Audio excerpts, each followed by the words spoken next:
Bem-vindos ao canal Química Pelúcio, e nessa videoaula nós vamos continuar falando aí agora das leis da radioatividade. Agora vamos para a segunda lei, que é a segunda lei de Soddy, beleza? Bom, gente, essa segunda lei de Soddy, ela trata especificamente das emissões beta, ok? Então, das emissões beta do núcleo radioativo, ok? O que diz essa segunda lei? Um núcleo radioativo, quando faz emissão beta, ocorre aumento de uma unidade de número atômico, ok? Então, cada emissão beta que um núcleo radioativo faz, ele aumenta uma unidade de número atômico, beleza? Só para você lembrar, gente, a emissão beta é um elétron, né, saindo de dentro de um núcleo. E ele surge de uma desintegração de um nêutron, beleza? O que acontece? O elétron, né, esse nêutron instável, ele se desintegra em um próton, um elétron e um neutrino, beleza? O que acontece? O elétron sai, que é de fato a partícula beta, e o próton fica. Então, nesse caso, gente, ocorre aumento de um próton no núcleo a cada partícula beta que é emitida, certo? Então, o elétron sai, mas o próton fica nesse núcleo, beleza? Então, ocorre aí aumento de um número atômico, de uma unidade de número atômico, porque ocorre aqui a permanência de um próton a mais nesse núcleo, beleza? E o que acontece, gente? O número de massa ele permanece inalterado. Ué, professor, mas não perdeu um nêutron? Lembre daquela situação. Perde um nêutron, perde uma unidade de massa, mas ganha um próton, então ganha mais uma unidade de massa.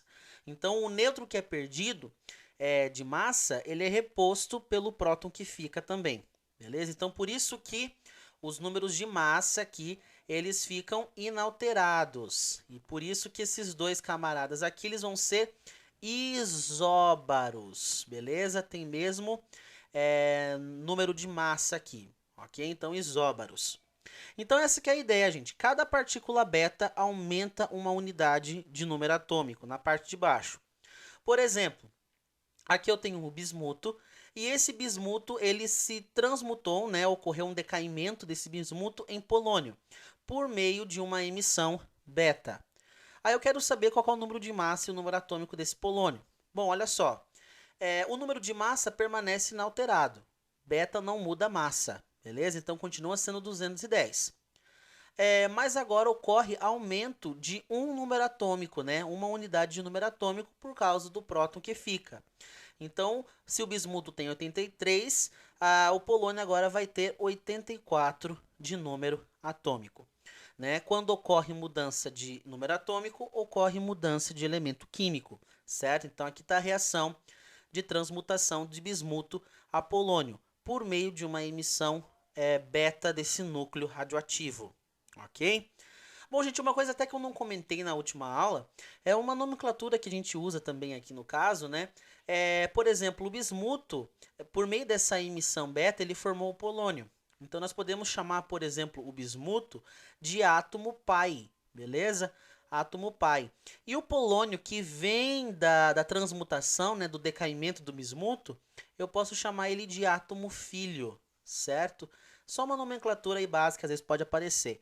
Né? Então, átomo pi e átomo filho. O átomo pi ele é o que emite a partícula e o átomo filho é o resultado do novo núcleo depois da emissão. Ok? Então, átomo pi, átomo filho. Agora, gente, quando ocorre mais de uma emissão beta, o que a gente vai fazer? É a mesma coisa que a gente fez lá na emissão alfa, certo? Multiplica esses números de cima e os números de baixo pela quantidade de partículas que eu tenho. Por exemplo, um radioisótopo X aqui, 140 e 93 de número atômico. Ele emitiu 7 partículas beta, beleza? E nessas emissões, né, beta, o resultado final dessa série foi um elemento W, beleza? Um elemento W aqui qualquer, genérico. O que acontece? Emissão beta, a gente não muda número de massa, Beleza? Então, emissão beta não muda o número de cima, não muda o número de massa. Nossa, professor, mas se for, tipo assim, emitido umas 20 partículas beta, mesma coisa, não vai mudar o número de massa. Né? Então, aqui, 7 vezes 0, 0. Então, continua sendo 140 aqui na parte de cima, ok? Então, guarde isso. Beta nunca muda o número de massa. Agora, gente, nós temos aqui 7 partículas beta que vão fazer o quê? O que acontece? Cada partícula beta aumenta uma unidade. Então, 7 vezes 1, 7, né? Então, vai aumentar 7 unidades de número atômico aqui, tá? Então, a emissão beta ela é mais simples, né? O número de betas que eu tiver emitido é um número de unidades que vai aumentar o número atômico. Então, 7 betas vai aumentar 7 unidades. Então, esse elemento aqui, W, ele tem número atômico igual a 100, né? 93 mais 7. Aqui, gente, funciona aquela mesma ideia de balanço de massa e balanço de carga elétrica, beleza? Então, por exemplo, aqui, ó, fazendo o balanço de massa na parte de cima, aqui, ó. Massa antes igual a massa depois. Eu tinha 210 de massa, né? Aqui no caso do bismuto, ficou 210 porque número de massa não muda aqui. Então, sempre vai ter o mesmo número de massa quando emite beta. E um balanço aqui no caso de cargas, né? De prótons. Eu tinha 83, beleza? Foi para 84, certo? E aqui foi somado um próton, né? Deixa eu só reescrever isso aqui que eu esqueci de colocar, ó. Então aqui 83 do bismuto, beleza? Ele emitiu uma partícula beta e essa partícula beta, no caso, é a desintegração de um nêutron. Então somou mais um próton aqui, beleza? Com a permanência desse próton. E originou então aqui 84 no final. Então há um balanço energético aqui, beleza? Então o próton, o elétron que sai, na realidade é a permanência de um próton a mais, beleza? Então aqui é o equilíbrio de massa, de carga elétrica, beleza? Mesma coisa aqui, gente, né? O equilíbrio de massa, 140 antes, 140 depois, justamente porque beta não influencia no número de massa. E aqui embaixo, né, nós tínhamos 93, como foi emitido 7 partículas beta, 7 partículas beta saem.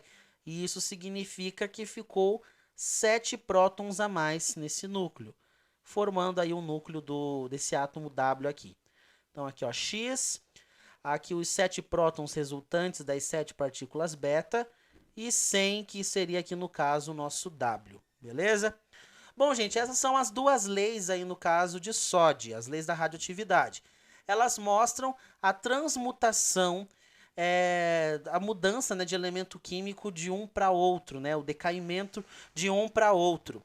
Nesse caso, galera, o que vai acontecer?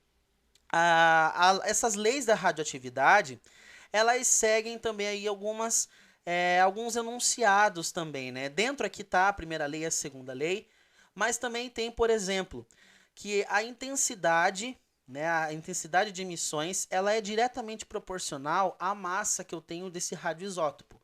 Isso até eu já discuti em termos passados com vocês, né? Por exemplo, se eu tiver lá uma amostra que tem, por exemplo, aqui uma quantidade de massa, aqui, e essa primeira amostra, ela tem muito mais, por exemplo, bismuto, tá? Como aqui da beta. Então aqui eu tenho bastante átomos de bismuto. Essa segunda amostra, ela tem poucos átomos de bismuto.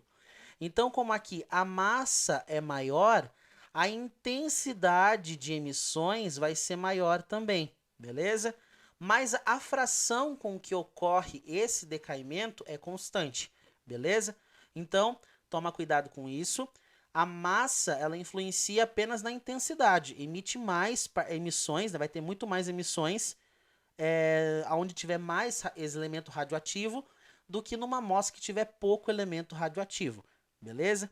Praticamente é isso, né? Se tem bastante elemento radioativo, vai ter bastante emissão, bastante intensidade.